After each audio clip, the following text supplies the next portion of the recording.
Salut! On se retrouve pour un petit podcast que j'ai un peu travaillé parce que je me dis que c'est un sujet un peu sensible sur lequel il fallait que je prenne de l'avance. Donc pour la première fois, j'ai fait des notes. Aujourd'hui, on va parler de paranoïa, de comment elle se manifeste chez moi et comment on peut essayer de... Surtout moi, comment je peux essayer de m'en détacher. Parce que récemment, je me suis rendu compte du fait que j'ai beaucoup de mal à discerner le vrai du faux, me détacher de ce que je peux penser à propos de moi et à propos des autres, comment ils peuvent me percevoir. Et je me rends compte qu'au final, ça blesse les autres, mais surtout moi. Parce que du coup, j'ai une mauvaise perception de ce qui m'entoure et de mes relations et de moi-même. Alors voilà, je me dis qu'en parler, ça peut être un bon moyen de déjà avancer vers ce processus de guérison. Avant toute chose, il faut se demander qu'est-ce qui nourrit cette paranoïa, réussir à déterminer vraiment qu'est-ce qui accentue le fait de croire des choses fausses. Pour ma part, je pense que c'est majoritairement l'inconnu. Je me suis rendu compte que quand je rencontre des gens, quand je crée des nouvelles relations, j'ai tendance à avoir de mauvaises perceptions en fait et à me créer des scénarios qui sont complètement faux. Et je me rends compte qu'ils sont faux, pas par ma propre introspection, mais par le partage de mes émotions. C'est-à-dire que je vais croire que quelqu'un me déteste et je vais leur dire, et ils vont me dire mais Elsa, t'es complètement folle, on te déteste pas, tu vois, on n'a aucune raison de te détester. Et ils auront beau me dire ça, je les croirai pas. J'ai beaucoup de mal à considérer que des gens puissent m'apprécier. Et c'est grave, en vrai, il faut le reconnaître, c'est pas sain, pour moi comme pour les autres, encore une fois. Donc ce qui nourrit majoritairement ma paranoïa, c'est vraiment la peur de l'inconnu, la peur du jugement, et elle s'exprime, comment dire, c'est assez spécial en fait, parce que je me rends compte que quand je rencontre des gens et que je suis dans cette phase paranoïaque à me dire ok là t'es bizarre, ok là tout le monde te déteste, je deviens directement muette. C'est encore pire, parce que je m'enferme dans ma tête et je commence à créer des réflexions qui n'ont pas lieu d'être.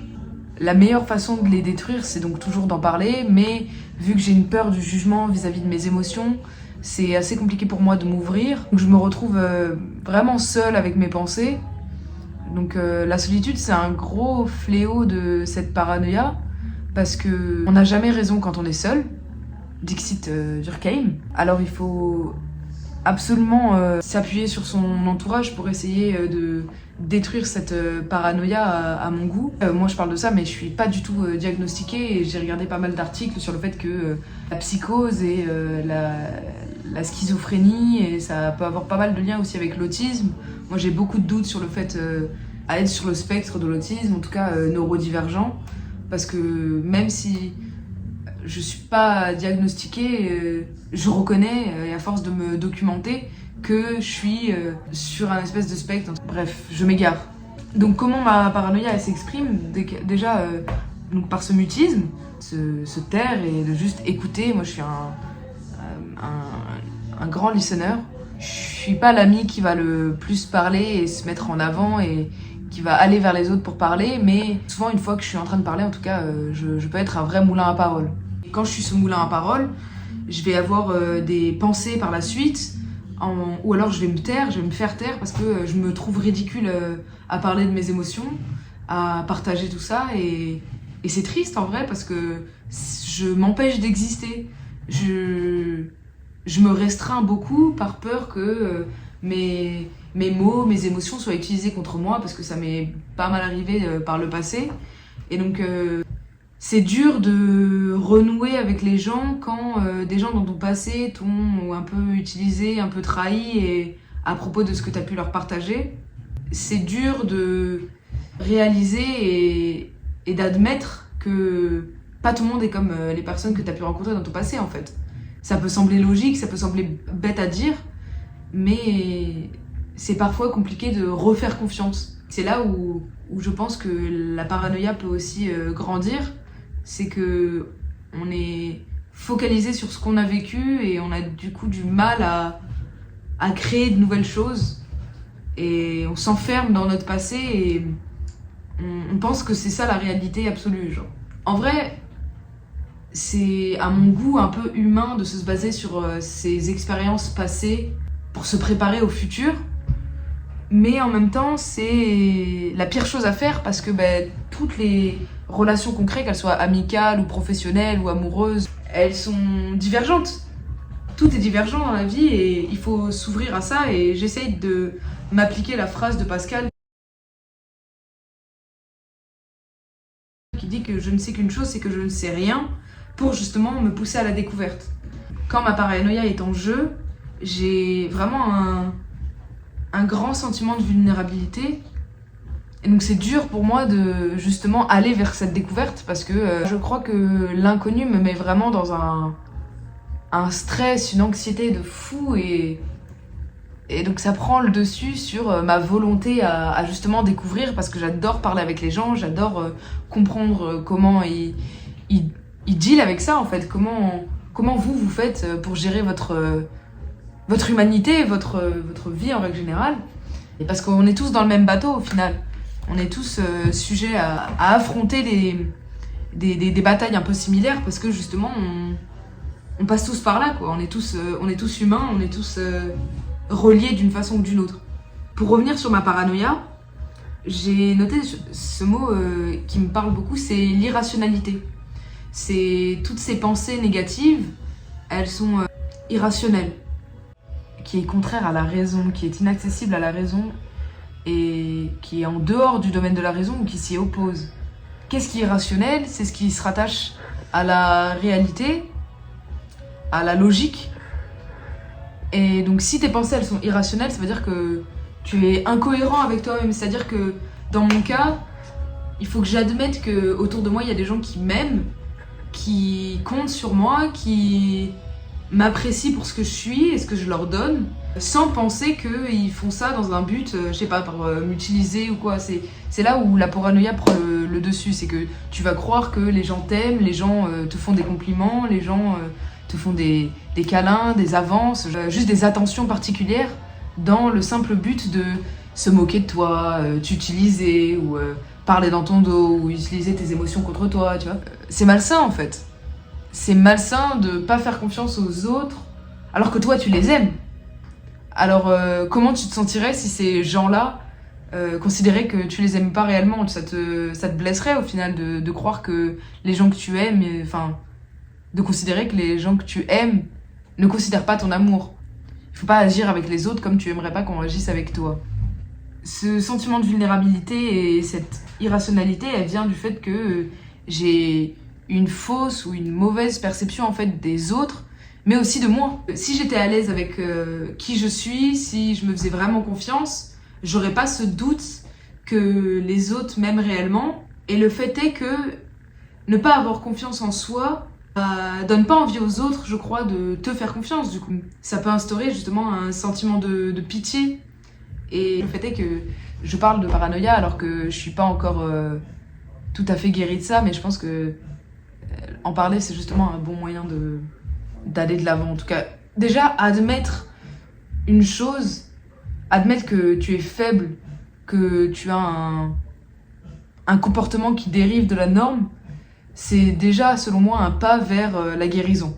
Donc le simple fait que j'admette que je me mens à moi-même, mais c'est plus fort que moi, genre y a des jours où je suis totalement confiante et avec moi-même, mais ça changera pas le fait que je vais douter du fait que mes proches m'apprécient. Anyway. J'ai voulu parler de la paranoïa parce que je me suis rendu compte récemment, à force de rencontrer beaucoup de gens dans des cadres où, plutôt de soirées, plutôt festifs, ou juste, même pas forcément une grosse fête, mais on est là, on boit un verre, on fume un peu. Et du coup, je me suis dit, bon, comment la drogue et l'alcool, ça peut influencer ce symptôme de paranoïa, de mauvaise perception, de mensonge à soi-même. Surtout avec la drogue, avec la beuh particulièrement. Ça a cet effet chez moi de accélérer mon processus de réflexion. Le problème avec ça, ça peut avoir de très bons impacts comme ça peut en avoir de très mauvais. Quand je suis seule et que je fume ou que je suis vraiment avec des gens avec qui je suis 100% à l'aise, quand je suis dans un contexte en tout cas où j'ai pas de raison de douter de moi ou d'avoir peur ou d'appréhender, La bœuf, ça va juste me faire beaucoup parler, je vais peut-être être bien plus marrante, je vais peut-être être un peu plus à l'aise avec le fait juste de m'exprimer. Alors que quand je suis dans un contexte où j'ai pas forcément confiance avec les... C'est pas que j'ai pas confiance avec les gens qui sont autour de moi, mais c'est que je les connais peut-être pas assez pour être 100% à l'aise avec le fait d'être moi-même. Et donc je vais être plus à même de douter de moi, de ce que je dis, de ce que je fais. Et je vais m'enfermer dans ma tête et m'enfermer aussi dans mon mutisme parce que justement il y a cette peur de dire ce qu'il faut pas et de pas être good enough. Pour revenir sur la drogue, quand j'ai commencé à fumer, en fait, la bœuf c'était vraiment quelque chose d'euphorisant. C'est-à-dire que je me tapais une barre vraiment hyper facilement, sur tout et rien, et j'étais super détendue. Il n'y avait pas de pensée négative qui interférait, au contraire. Ça calmait beaucoup ce que je pouvais penser et j'étais juste là à kiffer le moment. Au fur et à mesure des années et de l'accélération de ma consommation et l'intensification de ma consommation, c'est-à-dire que j'ai commencé à fumer en dehors d'un cadre de soirée et tous les jours, et je fumais plus accompagnée, je pouvais fumer aussi seule, et ça n'avait plus du tout cet effet euphorisant, mais ça avait un effet de réflexion. Souvent la réflexion c'est très très bien. Quand je suis seule, et ben, ça m'aide beaucoup à accélérer mon processus de création, mon processus de réflexion sur la création que je veux faire. Mais quand je suis accompagnée et que je suis dans un mauvais mood, on va dire, et bah cette réflexion, elle se retourne contre moi en fait. Bah ouais, je vais encore plus douter de moi, je vais encore plus me renfermer dans mes idées et croire que le monde qui m'entoure m'en veut en fait. Cette stimulation cérébrale et cette accélération des pensées négatives, elle se manifeste pas quand je bois par exemple. L'alcool, ça aura beaucoup plus cet effet, c'est pas euphorisant, en tout cas ça me rend plus chaleureuse je trouve. En comparant les dernières soirées que j'ai faites, vu que j'ai rencontré vraiment beaucoup de gens, j'ai pu justement me comparer. Parce que c'est des choses qui m'arrivent aussi quand je suis sobre, le mutisme et le doute de moi-même. Et donc je me suis dit, est-ce que c'est vraiment à cause de la drogue que j'arrive pas à m'ouvrir aux autres? Ou est-ce que c'est juste moi qui suis comme ça? À mon avis, c'est moi qui suis comme ça et la drogue n'aide pas du tout. Genre. Parce que même sobre, je peux très bien douter et me renfermer sur moi-même et mes idées. Et ne pas admettre, enfin en tout cas avoir du mal à admettre que tout ce que je pense c'est faux en fait. Et c'est pour ça que, à mon avis, il faut réussir à se construire un entourage qui peut détruire ces pensées-là. Et c'est compliqué parce que quand tu as des pensées obsessionnelles à propos de toi-même et à propos du monde qui t'entoure, à mon goût, c'est difficile d'admettre que tu as besoin des autres, c'est difficile d'admettre que tu dois être dépendant.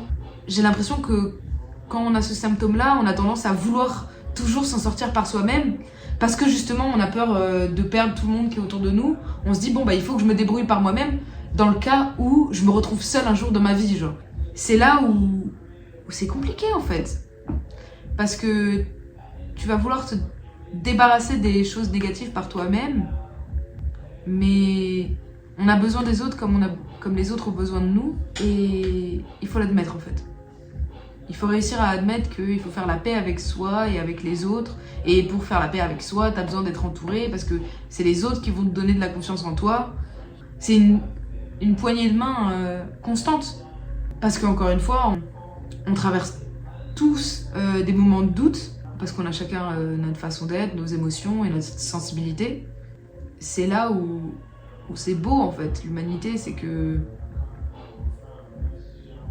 on se comprend tous sans trop se comprendre parce que on a chacun nos perceptions et nos façons de gérer, parce que sinon ce serait pas drôle en même temps si on était vraiment tous exactement pareils, mais ce serait pas drôle non plus si on était tous complètement différents. Il faut pas croire qu'on est les seuls à traverser des moments de doute et d'irrationalité, et c'est là où j'en viens à me dire que il faut en parler et il faut s'ouvrir et il faut arrêter de croire qu'on est complètement folle et non, c'est juste que voilà, il y a un processus de guérison à suivre, il y a un effort à faire et voilà, et ça prend du temps et il faut se laisser ce temps. C'est difficile quand t'es... Je suis désolée, je vais utiliser ce terme, c'est pas le bon, mais vous m'excuserez. Donc c'est difficile quand t'es paranoïaque de compter sur les autres en règle générale, de s'ouvrir aux autres et d'avouer sa vulnérabilité, je dirais. Et à mon goût, c'est un grand courage que d'admettre sa vulnérabilité, sa fragilité, et ses peurs, et ses angoisses. Parce que, comme je disais plus tôt, c'est le fait de l'admettre, c'est déjà un pas vers la guérison. Passons. Je voulais un peu aborder la question du dialogue interne et de la proximité que ça peut avoir avec la schizophrénie, même si vraiment c'est un haut niveau de paranoïa, la schizophrénie, et je vais pas dire que je m'en rapproche, mais non, je pense que j'en suis quand même très très loin. Dans ma famille, il y a des gens qui ont été affectés par des épisodes de paranoïa. D'autres personnes de ma famille ont tendance à me projeter un peu sur ces personnes-là, en tout cas à m'en rapprocher, et c'est vrai que c'est dur pour le développement, je trouve, que d'être toujours ramené à quelqu'un qui a souffert, et du coup bah tu te dis bon bah alors peut-être que je suis vraiment pareil, est-ce que ces gens ils ont raison, enfin bref. Alors que ce dialogue interne, si j'ai bien compris, si je me souviens bien, on est 30 à 50% de la population à être victime, sujet, affecté par un dialogue interne, à vivre avec un dialogue interne. En fait, ma question ici, j'ai toujours pas la réponse, mais c'est juste pour donner matière à réfléchir.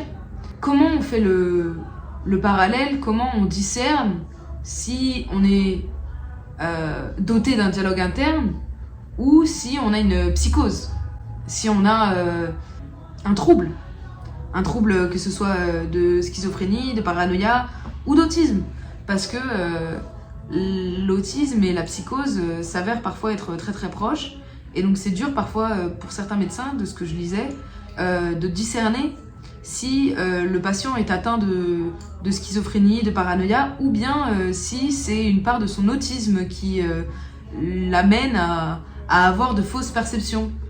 C'est une grosse question de savoir, de se diagnostiquer. À mon goût, le diagnostic, c'est pas simplement pour poser une étiquette sur ce qu'on a, mais c'est aussi pour poser une étiquette sur ce qu'on n'a pas. Et ça fait une réponse en moins. Ça prend du temps de trouver ce qu'on a, de se faire diagnostiquer, mais je pense que c'est quand même quelque chose qu'il faut faire. Genre. De plus en plus, je pense à suivre une thérapie, même si voilà, c'est compliqué de se lancer, c'est compliqué d'affronter la réalité, la vérité. Je pense qu'il faut le faire, et je pense qu'il y a beaucoup plus de gens qui devraient faire une thérapie et qui en ont besoin sans qu'ils s'en rendent même compte en fait. Je pense que tout le monde devrait aller en thérapie au moins une fois pour être fixé avec ce qu'ils ressentent, avec ce qu'ils affrontent, et être sûr qu'ils sont sur les bons rails, parce que ça peut arriver à n'importe qui de péter un câble à propos de sa propre vie, de ses propres perceptions. C'est juste une idée comme ça, écoutez. Pour revenir sur comment ma paranoïa s'exprime, je pense que ça vient d'une peur d'un jugement, que ce soit de moi ou des autres. C'est plus une peur du jugement des autres vis-à-vis de moi. Mais ça se construit encore une fois parce que j'ai un manque de confiance en moi, que je sais pas réellement qui je suis, que je sais pas réellement où je vais, que je sais pas ce que je veux faire dans ma vie. Enfin, il y a encore beaucoup de doutes qui m'entourent. Je parle beaucoup de mes doutes, par contre ça c'est quelque chose sur lequel j'ai pas du tout de problème à partager. Simplement, j'ai du mal à croire mes proches. J'ai du mal à admettre qu'ils puissent avoir raison. Je ne crois que moi en fait. Et en même temps, je me fais pas confiance. C'est là où je suis irrationnelle, encore une fois. Cette peur du jugement, je sais pas comment elle a pu naître. Je pense que c'est toute une accumulation d'événements dans ma vie qui font qu'aujourd'hui je doute vraiment beaucoup de moi. Parce que quoi, aucune idée. Il y a beaucoup de choses qui m'ont pas aidée et qui font que aujourd'hui j'en viens à douter constamment, à avoir peur d'aller de l'avant, à avoir peur de m'assumer. Et c'est triste en vrai parce que au final tu t'empêches de vivre comme tu veux par peur. Peur de quoi? Parce qu'au final il faut réussir à s'admettre que tout le monde s'en fout, genre. Il y a quelque chose, encore une fois, d'irrationnel avec ça. C'est que le fait que tout le monde s'en foute, ça peut être très rassurant, et comme ça peut être très angoissant. De se dire que tout le monde s'en fout de ce que tu fais, de ce que tu dis, de ce que tu portes, de ce que tu penses. Ça peut être effrayant parce qu'on peut se dire, bon bah si tout le monde s'en fout, ça veut dire pourquoi le faire, genre. Pourquoi pas le faire, vu que tout le monde s'en fout? Je pense que c'est ça qu'il faut essayer de s'instaurer dans la tête. Je donne des conseils que je suis même pas, mais qu'est-ce que vous voulez? Il y a peut-être aussi une peur du jugement qui s'instaure par une peur aussi de pas être reconnue à sa juste valeur. J'ai des grands moments de doute, mais j'ai aussi des grands moments d'ego trip. Ces moments d'ego trip, ils vont pas juste être portés sur, par exemple, le physique. Au fond de moi, je sais que je suis quelqu'un pas de spécial, enfin, si, mais ça veut rien dire en même temps être spécial, parce que tout le monde est spécial à sa façon, genre. Tout le monde a quelque chose que les autres n'ont pas, tout le monde est unique. Après, c'est vrai que malgré le fait que tout le monde soit spécial, dans tout un groupe, il y a toujours une majorité, il y a toujours une norme. Et je pense ne vraiment pas en faire partie, genre. Je pense vraiment pas être dans la norme, alors que au final, qu'est-ce que je fais de si différent, quoi? Qui le sait? Donc je pense que d'une façon ou d'une autre, on se sent tous spécial et comme les autres à propos de quoi que ce soit. Là, je suis en train de m'égarer, là. Là, je suis en train de dire n'importe quoi. Faut que je revienne un peu sur mes rails, parce que là, je suis en train de divaguer. Tout ça pour dire que cette peur de pas être reconnue à sa juste valeur, elle va parfois m'empêcher, je dirais, de m'ouvrir aux autres, parce que je vais avoir ce dialogue avec moi-même de me dire oh bah, ne sois pas trop démonstratif, par exemple. Je sais pas, si je prends l'exemple d'une relation amoureuse, je vais avoir tendance à me dire ok, bon, là il faudrait que t'en gardes un peu, parce que bah, tu peux effrayer les gens, tu peux les faire je sais pas, ouais, leur faire peur et les surprendre, et peut-être que c'est pas ça qu'il faut dire, alors qu'au final j'en viens aussi à me dire mais au pire fuck off, genre juste tu fais ce que tu veux, ce que tu ressens est bon pour toi, ce dont t'as envie, et advienne que pourra en fait. J'ai que ce mot là à la bouche, mais l'irrationalité avec cette peur là d'être trop et cette envie là de faire absolument tout ce que tu veux, c'est à cause de la norme en fait. Mais tout ça pour dire que voilà, la norme parfois c'est bien de pas la suivre. Je pense pas en fait qu'il y ait de... Là après avec un sujet comme l'amour, je pense vraiment pas qu'il y ait de normes. À mon goût, je pense que vraiment tout est propre à chacun. Et c'est ça la beauté en fait, la richesse de l'humanité. Et c'est pour ça que j'aime trop parler de ce genre de sujets profonds avec les gens autour de moi. C'est comment toi tu ressens ça, et qu'est-ce que t'en ferais, nanana. Et c'est très enrichissant en fait, parce que ça nous permet de grandir et d'évoluer. Par rapport à l'amour justement, cette peur de pas être reconnue à ma juste valeur, c'est toxique pour moi et pour les relations que je vais nouer, parce que je vais avoir ce rejet de l'amour qu'on va m'exprimer en fait. Parce que j'y crois pas, je vais le renvoyer à la gueule des gens. Sauf que quand tu rejettes de l'amour à la gueule des gens, et ben ils vont parfois pas avoir envie de te l'exprimer. Ils vont perdre cette motivation là, parce qu'ils savent que tu vas pas l'intégrer, genre. Donc à quoi ça servirait d'offrir de l'amour si tu sais qu'en face il va pas être accepté?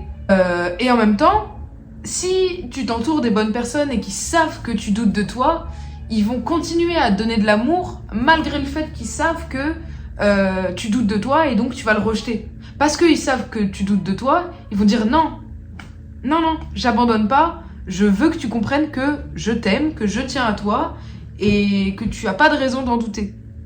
Et ça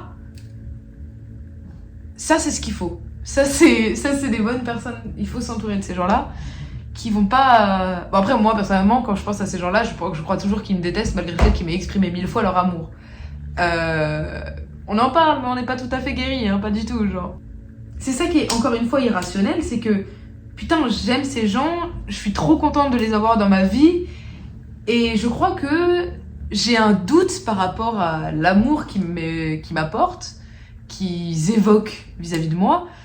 J'ai un doute à propos de ça, parce que j'ai un doute à propos de moi-même, et parce que j'ai aussi très très peur de les perdre. Donc, pourquoi j'ai peur de les perdre? Parce que je les aime, et parce que je me dis, mais à tout moment, ils se rendent compte de la merde humaine que je suis, et ils se barrent en fait. Je suis très pessimiste moi dans la vie, j'ai très très peur de ce qui va m'arriver dans la vie, je suis très très anxieuse quoi. Et ça se ressent beaucoup dans mes relations, même majoritairement amicales, parce que j'ai été pas mal trahie à mon goût. Peut-être sur le plan amoureux aussi, Je considère pas trop avoir été trahie sur le plan amoureux, je pense plus que j'ai été abusée émotionnellement et autres, mais majoritairement émotionnellement. Je suis aussi responsable de ça, c'est moi qui me suis mis dans ces relations-là, c'est moi qui y suis restée, c'est moi qui ai nourri cet abus émotionnel parce que à mon goût j'ai peut-être trop donné, j'ai peut-être mal cautionné la relation, enfin bref. Tout ça pour dire que ce rejet de l'amour, en fait, c'est à cause d'une considération d'un mensonge de la part des autres. Pourquoi je considère que c'est un mensonge? Parce que je doute de moi. Il faut réussir à faire la paix avec soi-même pour réussir à considérer qu'il y a des gens sur Terre qui veulent t'aimer juste parce que ils apprécient ta compagnie en fait. Juste parce que toi t'aimes pas ta compagnie, donc tu vas rejeter l'amour qu'on t'exprime à propos de ça. C'est pas juste. À mon goût, en fait, c'est pas juste pour les personnes qui expriment leur amour. Ceci étant dit, c'est marrant parce que tous mes points se suivent alors que je dérive complètement. Et là, mon prochain point, c'est croire que le reste du monde ne m'aimera pas car je ne m'aime pas moi-même. Je crois que tout est dit. Encore une fois, c'est dur de considérer que les gens nous aiment quand on se considère pas nous-mêmes en fait. Moi personnellement, je suis pour le fait de dire que putain mais tout le monde mérite de l'amour, tout le monde mérite d'être aimé, tout le monde mérite d'être entouré, tout le monde mérite et doit recevoir de l'amour dans sa vie, sauf moi. C'est là où c'est pas logique.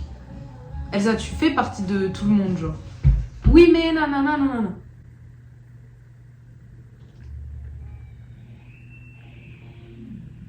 C'est difficile d'arrêter de se détester en fait. C'est difficile de se détacher de la perception négative que tu as de toi et d'essayer de voir ce que les autres voient, genre. Seulement ce que les autres voient, genre.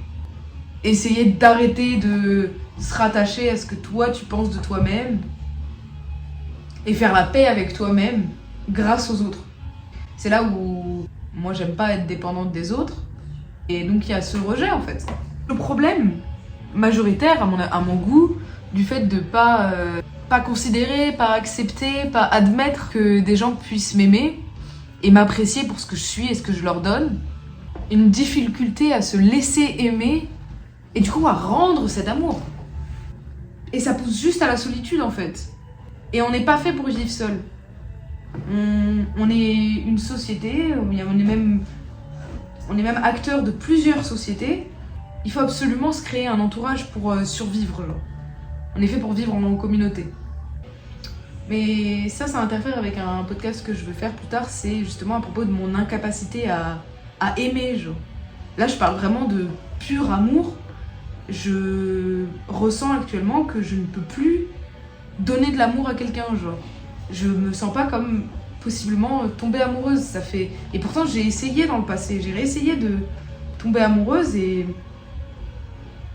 j'ai pas réussi. Donc après vous allez me dire ah mais c'était peut-être pas juste la bonne personne, c'était peut-être pas juste le bon moment, c'était peut-être pas...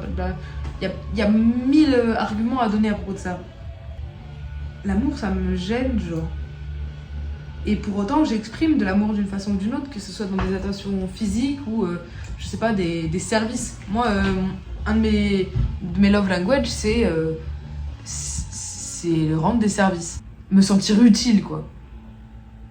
C'est comme ça que je reconnais un peu ma valeur, c'est parce que je sais que je sers dans ce moment T, genre. Je suis utile. Je sers pas à rien, je suis pas sur cette planète pour rien. Et je sais pas, je vais donner un coup de main pour faire la vaisselle, je vais te donner un coup de main pour couper des patates, et ben je vais me dire, cool, ils m'apprécient parce que sans moi, et ben ils auraient pu le faire eux-mêmes, mais vu que je suis là pour le faire, et ben ils m'apprécient. C'est un peu de la manipulation en réalité. Je suis arrivée à la fin de mes points. Je pensais que ça allait me faire beaucoup plus diverger que ça. Diverger ? À cause de tout ça, hier soir, je me suis empêchée de fumer pour pas justement avoir d'épisode paranoïaque. Et j'en ai pas eu. Est-ce que ça veut dire que j'en aurais eu un si j'avais fumé ? On le saura jamais. Enfin voilà.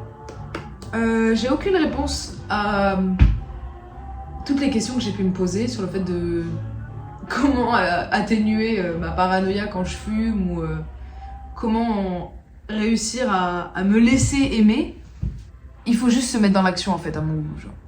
C'est en se mettant dans l'action que les choses peuvent un peu avancer parce que ça va aider à discerner le vrai du faux, à se rendre compte que il y a des gens qui nous apprécient et qui veulent passer du temps avec nous, genre, et qui veulent nous donner de l'amour sans rien attendre en retour parce que justement ils nous aiment quoi.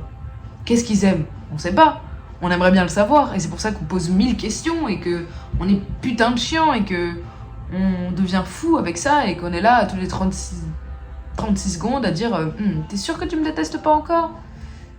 Et je déteste être cette personne-là, je déteste m'entendre dire t'es sûr que tu me détestes pas, mais je le pense réellement, je me dis qu'est-ce que je ferais là alors? Genre, je suis désolée, j'ai pas envie d'être embêtante, est-ce que t'es sûr que tu me détestes pas? Genre, est-ce que t'es sûr que tout va bien? Est-ce que t'es sûr que tu me supportes? Est-ce que t'es pas toi-même en train de te gaslight? Est-ce que moi je suis pas en train de te gaslight? Je pense que c'est pas le genre de truc auquel il faut penser, il faut juste aller dans l'action, faire ce qu'on ressent être bon pour nous, qu'on tire quelqu'un que émotion, bénéfice. Tant que tu te sens bien avec ce que tu fais, même si c'est dur à acquérir et que ça te fait douter de toi ou des autres, ça coûte rien au moins d'essayer et d'aller de l'avant, et en parler, absolument. À mon goût, il faut essayer de pas avoir peur de ce qu'on ressent et il faut pas avoir peur d'admettre ce qu'on ressent, quitte à l'amener sur la table comme étant une vanne ou je ne sais quoi.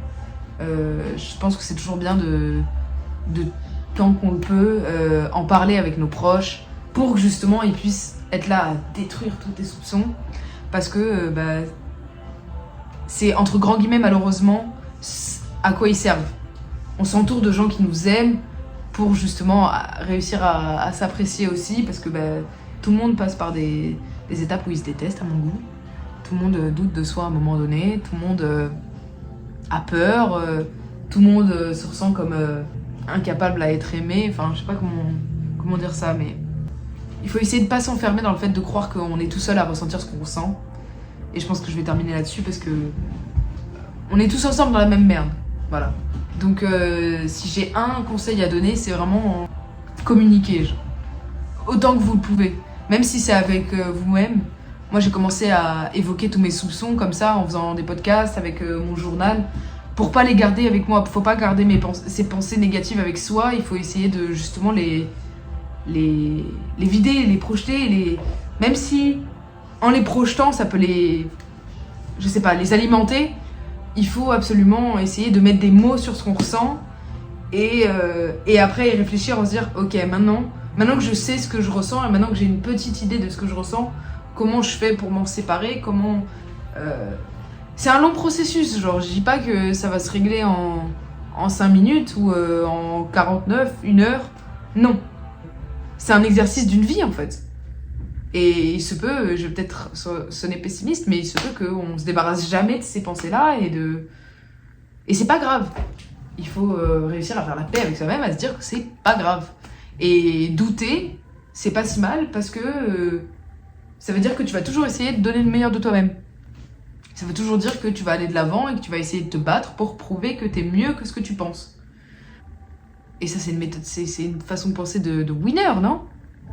Toujours aller de l'avant et essayer de se battre pour prouver qu'on vaut plus que ce qu'on a donné jusqu'à maintenant. Je sais pas si ça fait sens. En tout cas, je vais quand même faire mes petites notes et mon podcast sur cette incapacité à aimer que je ressens parce que je trouve que ça peut être intéressant. D'ici là, rien de bien particulier. On va continuer à mener sa petite vie et à essayer de créer de nouvelles connexions, toujours découvrir et pas perdre espoir. Je sais pas, là je suis en mode conseil motivation, mais je le pense en réalité, genre il faut essayer de pas trop sombrer, genre essayer, faire de son mieux. N'oubliez pas qu'il y aura toujours des gens qui vous aiment dans la vie, genre même si c'est parfois dur à admettre, même si vous doutez de vos amis, de vos proches, de votre famille, essayez de faire la paix avec vous-même malgré ça, genre. Bon courage, j'imagine. Vous êtes plus fort que ce que vous ne le pensez. Et si vous doutez de vous un jour, dites-vous que moi, je crois en vous. Et on va tous aller très très loin, on va réussir à faire ce qu'on veut, on va réussir à faire la paix avec nous-mêmes, on va réussir à s'aimer et à s'accorder le droit d'être aimé, genre. Genre, on a tous le droit d'être aimé, genre. On mérite tous de ressentir de l'amour dans notre vie, d'être en paix avec nous-mêmes et d'avancer quoi qu'il en soit. Et là, je dis n'importe quoi. Donc, voilà. J'espère qu'on se reverra vite. Je vous fais de très gros bisous. Et puis voilà. À la prochaine, j'imagine. Ciao.